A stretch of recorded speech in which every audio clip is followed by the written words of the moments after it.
njiital réew mi Macky Sall daldi daloo hôpital bu yees bu région de Sédhiou tey bi muy amal boobule ndaje mu ngi ci àndoon ak ay autorités territoriales ñu daldi ko tabax ci ab yaatuwaay bu toll ci fukk ak ñaari junni mètre carré moom sax mu nekk ab plateau technique moderne bu am lu tolloog téeméer ak juróom fukk ci ay lal. hôpital boobu ci biir sax mu ngi ci daldi nemmeeku lu toll ci fukk ak juróom-ñett services médico-chirurgicaux yu nga xamante ni ne am na ay personnel yu fa nekk ngir mu mën a wéy ci li nga xamante ni ne moo di soxla askan bi. gannaaw bi ñu tàmbalee li nga xamante ni ne moo di activité yi nga xamante ni moo di tabax boobule hôpital 16 septembre 2021 bi la jàll. structure bi mu ngi daal di enregistré lu tolloog ci fukk ak benn junni ak juróomi téeméer ci ay patients. nemmeeku ci ñeenti junniy hospitalisation buñ sukkandikoo ci seen directeur général di Ousmane Seck Dramé. Amadou Tidiane Ba di ki nga xamante ni moom lañ daal di tuddee hôpital boobule te mu nekkoon fi ab ministre ci jamonoy nguuru Abdoulaye Wade ci atum 2020 ba ci atum 2021.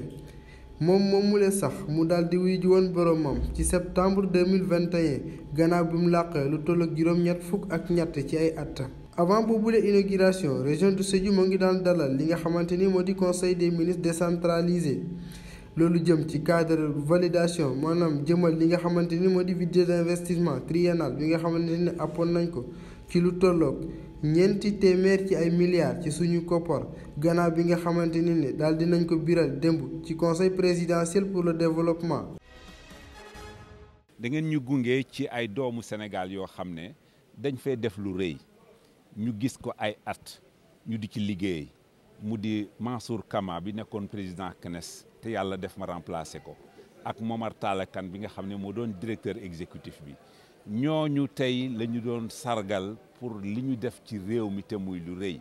ñooñu ñoo fàttali ko ne àdduna du alal àdduna du gis leen ma àdduna mooy bëgg sa réew àdduna mooy liggéey àdduna mooy yéene nit ki lu baax àdduna mooy fexe jàmm am ci réew mi tey loolu lañ doon waxtaane fii pour joxe exemple suñu xale yi ak mag ñi pour wane ne que réew bu bëggee avancer ñëpp dañuy ànd booloo di liggéey message boobu la ñu bëggoon a transmettre tey ci journée d'hommage bi nga xam ne mu di sargal bi nga xam ne dañ ko defoon Mansour Kama ak Momar Talla Kane. continuer di dépendre ci bitim réew gàtt xel mënul weesu loolu te ñu ngi koy def depuis juróom-benn fukki at jot na nag fi mu nekk ñu moom suñu bopp di xalaatal suñu bopp di jëfal suñu bopp li ñu am. mën nañu cee dund ba suñu njaboot yi nekk fi ci jàmm sénégalais bi nekk ci bitim réew li mu am da koy indi fii doxandéem bi nekk ci ñu nit li mu am daf koy yóbbu réewam ñun nag ñoo war a def li nga xam dem suñu kamtalaayu kattan pour que suñu doom yi suñu njaboot yi juddoo fi màgge fi dund fi ba jóge fi loolu kenn duñ ko defal ñun sénégalais ñoo war a jël takk suñu ndigg fexe ba réew mi soppeeku te li fi ne mën na tax ba réew mi soppeeku loolu la ñu bëgg que ñëpp taxaw ci ñun itam nañu gëm suñu bopp defar. njabootu ñetti soldats sénégalais yu ñàkk seen bakkan fële ca Mali dinañ daal di am njàppale bu jóge ci état bile ki ñu ko xamal moo nekk fi jawriñ ji yor lépp lu jëm ci wàllum force armée fii ci Sénégal di maître Sidiki Kaba moom sax moo ñu ko daal di xamal bi nga xamante ni ab cérémonie de levée du corps moom lañ daal amal foofu ca Camp Dial Diop ca Ndakaaru. ci discours am boobule sax ay témoignages yu daw yaram ñu daal di ko amale jëmale ko ci ki nga xamante ni moo di Idrissa Badine Mingu Ousseynou Diallo Pierre Tamaboubane di ñetti ndaw ñi nga xam ne ñoom ñoo ñàkk seen bakkan foofule ca Mali. ministre bi sax daal dina rafetlu li nekkoon fi seen taxawaay jëm ci li nga xamante ni ne moo di servir nation sénégalaise bile.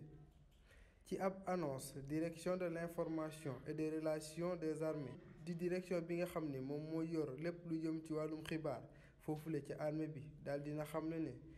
mardi 21 février bi la jàll ab benn oto blindé bu contingent sénégalais bi la dañu déployé woon ko au Mali ci li ñu duppee MISMA daal dina woon yéeg ci benn engin explosif fole ci village bi ñuy wax Sogobia.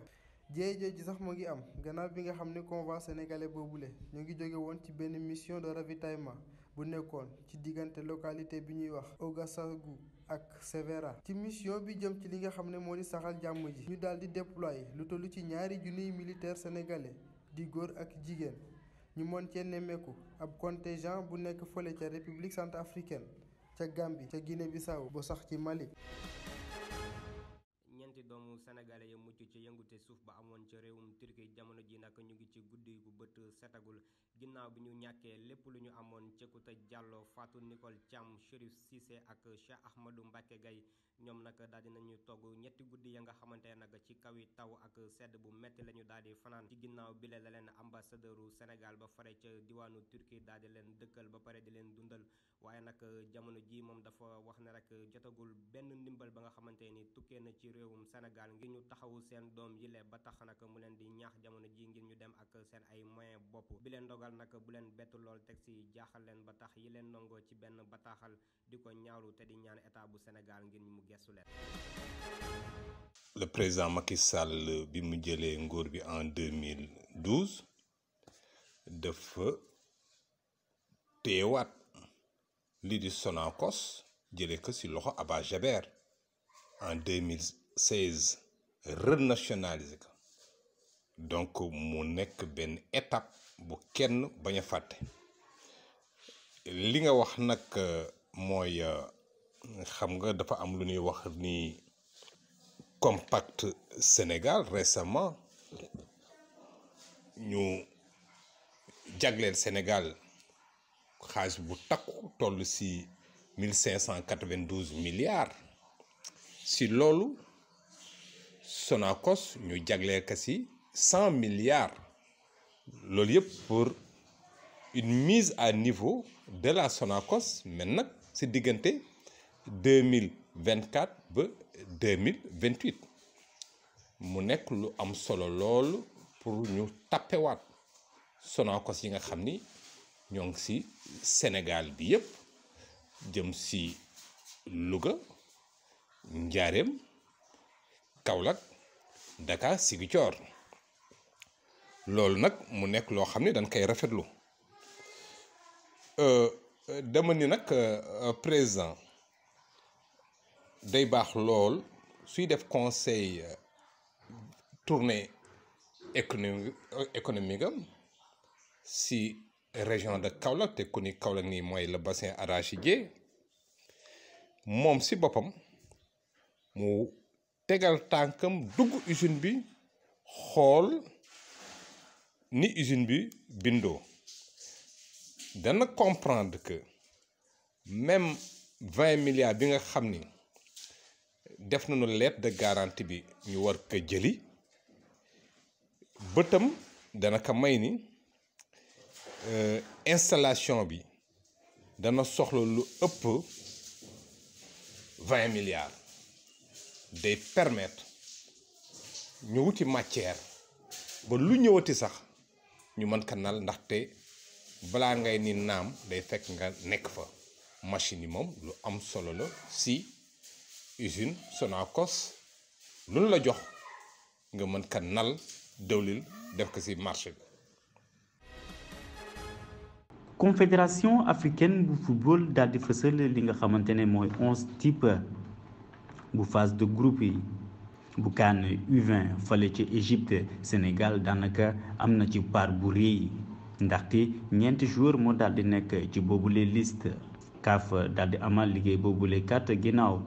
bu mu càmbare lii di performance joueurs yi ci noonu la daal di fësal yooyu les joueurs Congo Ouganda kenn ku nekk daanaka ci liste boobule ñaari joueurs la ci am Bénin Gambie Nigéria kenn ku nekk am ci benn ci gaynde yu Sénégal mun nañu nemmeeku ci liste boobule kii di gardien de but bile di Lantim Badji ak milieu de terrain yi le Mamadou Lamine Camara Papa Demba Diop ak attaquant bu Génération Foot di Papa Amadou Diallo ak ñaari congolais yi le